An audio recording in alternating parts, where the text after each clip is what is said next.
8ನೇ ತಾರೀಕು ಆಚರಣೆ ಮಾಡಬೇಕಾಯ್ತು, ಮಾಡೋಕ್ಕಾಗಲಿಲ್ಲ.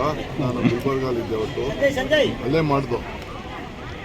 ಸೊ ಇವತ್ತು ಪಕ್ಷದ ವತಿಯಿಂದ ಇಲ್ಲಿ ಮಾಡ್ತಾ ಮಧ್ಯಾಹ್ನ ಬೆಂಗಳೂರು ನಗರಕ್ಕೆ ಸಂಬಂಧಪಟ್ಟಂತೆ ಎಲ್ಲ ಕಾರ್ಪೊರೇಟ್ಗಳು ಚುನಾವಣೆಗೆ ಸ್ಪರ್ಧೆ ಮಾಡಿದಂಥವನ್ನೆಲ್ಲ ಕರೆದಿದ್ದೀವಿ. ಅದಾದ್ಮೇಲೆ ಪದಾಧಿಕಾರಿಗಳು ಕರೆದಿದ್ದೀವಿ. ಸೊ ಇವತ್ತು ಶನಿವಾರ ಈ ಕಾರ್ಯಕ್ರಮ ಇದೆ. ಬಿಜೆಪಿ ಚುನಾವಣೆಗೆ ಖಂಡಿತ ನಾವು BBMP ಚುನಾವಣೆ ಮಾಡಲೇಬೇಕು. ನಿಮಗೆ ಎಷ್ಟು ದಿನ ನಾವು ತಪ್ಪಿಸ್ಕೊಂಡು ಅಸೆಂಬ್ಲಿ ಎಲ್ಲ ಪಾಸ್ ಆಯಿತು. ಆದ್ಮೇಲೆ ಈಗೆಲ್ಲ ಪಾರ್ಟಿಯವ್ರನ್ನ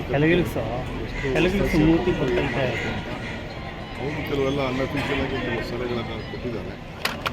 ಅಫಿಷಿಯಲ್ ಆಗಿ ಅವರ ಸಲಹೆ ಕೇಳಿ ಕಾರ್ಪೊರೇಷನ್ ಎಲೆಕ್ಷನ್ ಮಾಡಲೇಬೇಕು. ಸರ್, ಮುಸ್ಲಿಮರಿಗೆ 4% ರಿಸರ್ವೇಷನ್ ಕ್ಯಾಬಿನೆಟ್ ಅಲ್ಲಿ ಚರ್ಚೆ ಆಗಿದೆ, ನಾಳೆ ಬಿಲ್ ಆಗುತ್ತೆ. ಯಾರು ಹೇಳಿದ್ದು 4% ಮುಸ್ಲಿಂ ಕೊಡ್ತಾ ಇಲ್ಲ? 4% ಅನ್ನೋದು ಸುಳ್ಳು. ಇನ್ನೆಷ್ಟು ಪರ್ಸೆಂಟ್ ಸರ್? ಅಲ್ಪಸಂಖ್ಯಾತರಿಗೆ ಅಂತಿದೆ. ಅಲ್ಪಸಂಖ್ಯಾತರು, ಬ್ಯಾಕ್ವರ್ಡ್ ಕ್ಲಾಸು ಅಂತ ಇದೆ. ಎಲ್ಲ ಮೈನಾರಿಟಿಯಿಂದ ಎಲ್ಲರೂ ಸೇರ್ತಾರೆ. ಕ್ರಿಶ್ಚಿಯನ್ಸ್ ಇರ್ತಾರೆ, ಜೈನ್ಸ್ ಇರ್ತಾರೆ, ಪಾರ್ಸೀಸ್ ಇರ್ತಾರೆ, ಸಿಖ್ಸ್ ಇರ್ತಾರೆ, ಎಲ್ಲರೂ ಸೇರ್ತಾರೆ. ಬಿಜೆಪಿಯವರು ವೋಟ್ ಬ್ಯಾಂಕ್ ರಾಜಕಾರಣ, ಮುಸ್ಲಿಂ ಒಳ್ಳೆಕೆ ರಾಜಕಾರಣ ಅಂತ ಇದು ಮಾಡ್ತಾ ಇದ್ದಾರೆ. ನಮ್ಮನ್ನ ನೆನೆಸ್ಕೊತಾ ಇರಬೇಕು, ಅವ್ರು ಮಾತಾಡ್ತಾ ಇರಬೇಕು, ಗಟ್ಟಿ ಮಾಡ್ತಾ ಇರಬೇಕು. ಅವರು ನಾವು ಬೇರೆಯವ್ರ ಹಕ್ಕನ್ನು ಯಾರ ಹಕ್ಕನ್ನು ತೆಗೆದಾಕ್ತಾರೆ. ಬೇರೆಯವ್ರ ಹಕ್ಕನ್ನು ಅವ್ರು ಕೊಡ್ತಾ ಇದ್ದೀವಿ. ಅವ್ರಿಗೆ ಒಂದು ಅವ್ರು ಬದುಕೋಬೇಕಲ್ಲ. ಸರ್, ಹಾಗೆ ಕೆಲವು ಶಾಸಕರು ಬ್ಲ್ಯಾಕ್ ಮೇಲ್ ಮಾಡ್ತಾರೆ. ಕಸ ವಿಲೇವಾರಿ ವಿಚಾರದಲ್ಲಿ ಯಾವ ಪಕ್ಷಿ ಶಾಸಕರು ಬ್ಲ್ಯಾಕ್ ಮೇಲ್ ಮಾಡ್ತಾ ಇದ್ದಾರೆ ಸರ್?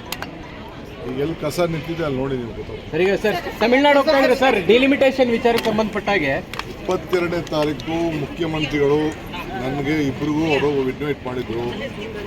ಮುಖ್ಯಮಂತ್ರಿಗಳು ನನಗೆ ನಿರ್ದೇಶನವನ್ನು ಕೊಟ್ಟಿದ್ದಾರೆ.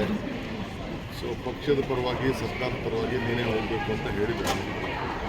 ಸೊ ಅದಕ್ಕೆ ನಾನು ಗೊತ್ತಾಯಿತು. ಸರ್ಕಾರದ ಏನು ಸರ್ ಸ್ಟ್ಯಾಂಡ್ ಏನು ಸರ್ ಈ ವಿಚಾರದಲ್ಲಿ ತಿಳಿಸ್ತೀನಿ.